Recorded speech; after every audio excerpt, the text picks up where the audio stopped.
on the issue of sexual harassment, the first petition that was laid by the petitioner was signed by her, and that's against our standing rule.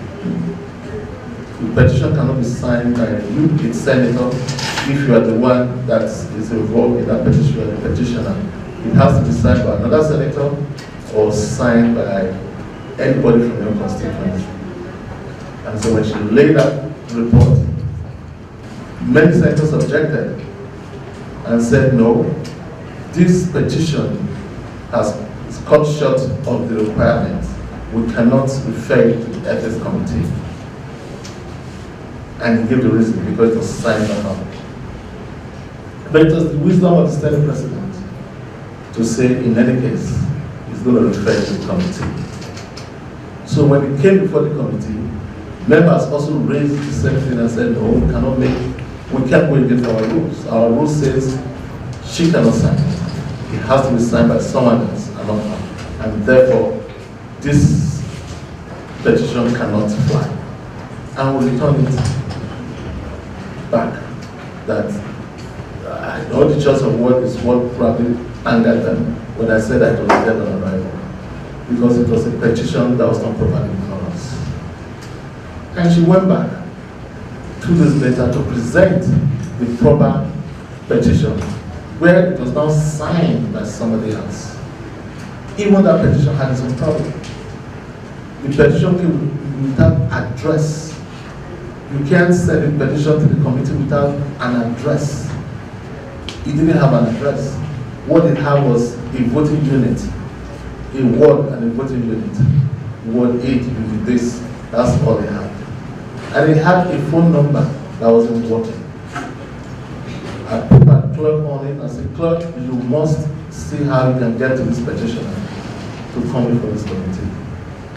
We were able to get the petitioner to come.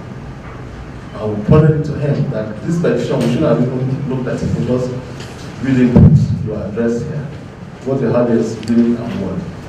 Here you are before us now. Speak to your petition.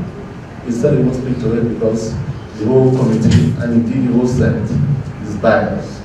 In the meantime, the Senate President was also invited to come and defend himself. And he sent his lawyer, S.A.M. Ubani, Senior Advocate of Nigeria, Mr. Ubani, came to represent the Senate President. And he presented 2 matters in court relating to sexual harassment. A case that was filed by the Senate President's wife against this senator who is complaining. And our rules is very simple. If we have a case that is before us, before any competent court of jurisdiction, we do not hear it. We answer it. But we wanted to hear anyway what the petition was all about. Obviously, this gentleman was not ready to speak to the petition. He was hiding under the cloak of bias. And so not hearing from him, and also being handicapped on the other hand, that this matter is already in court. The case was sent back, the report we're going to send it back to the full Senate to advise the Senate that this case is in court, and therefore we cannot even hear it, even though the petitioner himself has refused to speak to it. So that's the position.